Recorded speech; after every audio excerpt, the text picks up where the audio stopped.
Magandang gabi sa inyong lahat. Ito muli ang inyong kapatid in Christ, Pastora Winona, at behalf of Malolos PSEJ with Jesus Christ, the amazing one. Kailangan sa ating buhay ay ang ating Panginoong Yesus. Siya ang number one sa puso mo at isipan.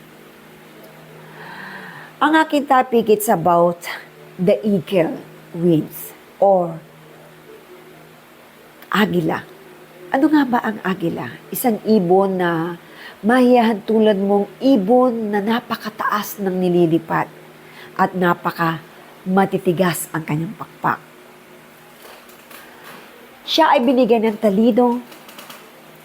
Kaya itong awiting ito ay gustong-gusto ko rin pag kinakanta ito sa mga Christian ministry, yung joyful song na katulad ng agila, tayo ay lilipad. Napakagandang awitin niya. Na yun na ay may illustration pa na lumilipad. Na kahit anong dumating na pagsubok, hindi ka babagsak because of God. Ang Diyos ang nakahawak sa iyong pakpak. Ang Diyos ang nakahawak sa iyong buhay. Hindi ka masasabi mong nasa iyo na lahat. O yung sasabihin mong you can do all things. No. Sinabi niya sa Philippians 4:13, I can do all things through Christ who gives me strength. Ang Diyos ang magbibigay ng lakas sa iyo. You can do nothing without God. Pakatandaan niyo yan. Oo, marami kang plano sa buhay. Oo, mataas ang iyong pangarap. Oo, nais mong lumipad ng mataas at nais mong marating ang lahat ng bansa. Pero ito lang ang sinisigurado ko sa iyo.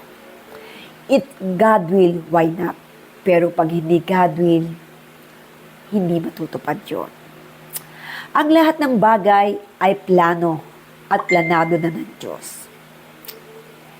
Kaya, ang sabi ko nga, ang plano ng Diyos ay perfect. This is my favorite memory verse ko ito. At sana maging paborito nyo rin po ito dahil ito'y tunay na magaganap sa inyong buhay. Sinabi niya sa Jeremiah 29 verse 11, For I know the plans I have for you, declares the Lord, not me, declares the Lord, plans to prosper you and not to harm you, plans to give you hope in the future. In everything, siya yung nagplano na. Hindi ka pa pinanganganak. He knows everything. He knows what happened to your life someday. And God is really amazing God. Can you imagine that? Na kung ang plano ng Diyos ang matutupad sa buhay mo, there is no problem. Because prosperity is from God and hope is from God. Not your own self. Only God. And I am so happy being a mother. Nagpaplano ka para sa mga anak mo. Di po ba? Kayo din ay mother na. So you can do all things talaga na gagawin nyo ang lahat para sa ikagaganda ng iyong pamilya, para sa ikagaganda ng iyong kabuhayan, para sa ikagaganda ng kinabukasan ng ating lahat ng mga anak. Pero one thing, hindi mo kayang gawin yan sa sarili mong lakas. You need God. You need the help of God to your plans. Ipag-pray mo yan, ang mga plano mo. Isangguni mo yan at idulog mo sa paanan ng Diyos. And God always answer you. He never say no. Prosper ang gusto niya sa'yo. Prosper and give you hope in the future. Lalo na kung nakikita ni Lord na ikaw ay may pusong mapagmahal sa Kanya. Lalo na kung nakikita ni Lord na desire of your heart ay makapaglingkod ka sa Kanya in your family.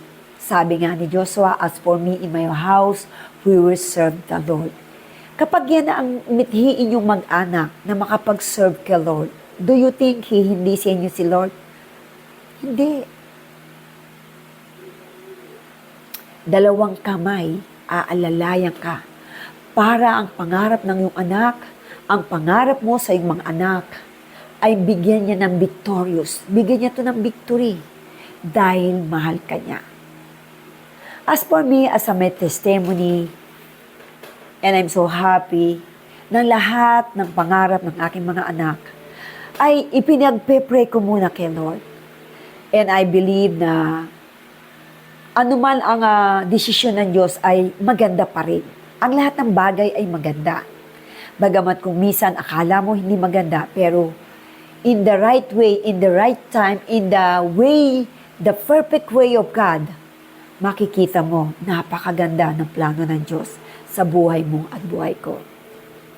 And I'm so blessed ngayon kami ay merong pioneer as a pastora at pastor ni Pastor Rolly, ay meron kaming inaalaga ang mga tupa. And I'm so happy na enlarge yung family ko. I have a lots of family na members namin na talagang mamahalin mo sila at igagabay mo sila sa salita ng Diyos. At as long na makatulong tayo, ay yun ang pinaka-the best na magagawa natin bilang Kristiyano. Ibahagi natin yung blessings, ibahagi natin yung pagmamahal na siya namang ibinahagi din ni Lord sa ating mga buhay.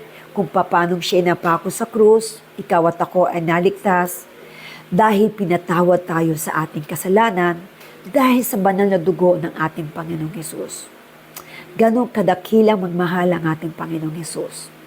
Tayo pa na tao lang, hindi ba natin kayang ibigay ang pagmamahal na pwede naman natin kayang ibigay at iabot sa ating mga kapwa kabayan, kapwa Kristiyano, o mga kapatiran, mga member ng ating church.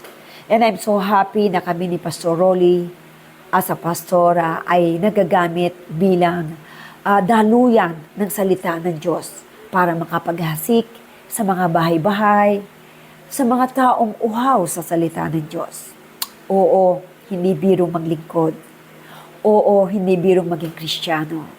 Oo, hindi biro na lumakad ka ayon sa pinag-uutos ng ating Diyos. Ngunit kapatid, madaling lumakad kapag kasama mo sa iyong hakbangin ang ating Panginoong Hesus.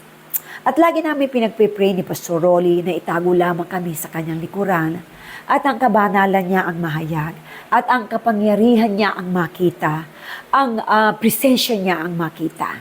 Gamitin kami as an instrument para sa mga taong nais na mahalin namin sa abot ng kami habang nabubuhay. Mahalin sila at igabay sa salita ng Diyos. At isa sa pinagpapasalamat namin na sila ay lumalapit at natututong umawit at magpuri sa ating Panginoong Hesus. At alam na rin nila every Sunday ay kailangan laging mangiling tuwing araw ng linggo. Dahil yung 6 na araw ay sayo, ang isang araw ay wag na nating ipagdamot para sa Diyos. Bagamat nakakalungkot kung minsan tayo ay binabaliwala ang mga ganong bagay, ngunit kapatid, wag natin baliwalain ang araw ng linggo. Ang araw ng linggo ay para sa Diyos. 2 oras o 3 oras man ang gugulin mo sa church, ay kulang pa yon. Ikaw ba ay nananalangin araw-araw tuwing umaga? Ikaw ba ay nagdi-devotion o nagbabasa ng Biblia? Kung yun ay hindi mo magawa, yun man lang Sunday ay magawa mo namang ibigay para sa Diyos. Ako po ang inyong lingkod na patuloy na maghahayag ng salita ng Diyos at patuloy magmamahal sa inyo. Maraming salamat sa inyong pag-follow. Maraming salamat sa pag-share ng mga Word of God na katulad nito. Kayo ay laging pagpalain ng ating Panginoong Hesus at patuloy ang pag-ibig ng Diyos sa inyong maranasan. Ang divine protection at pabor ng Panginoon ay inyong maranasan. Kaya pakatandaan nyo, lagi mahal kayo ng Diyos. Narito lang po ako, ang inyong kapatid sa Panginoon, na lagi maghahatid ng salita ng Diyos para sa spiritual food natin. Tayo ay kumakain ng ordinary food. Kumain tayo ng spiritual food. Love you all.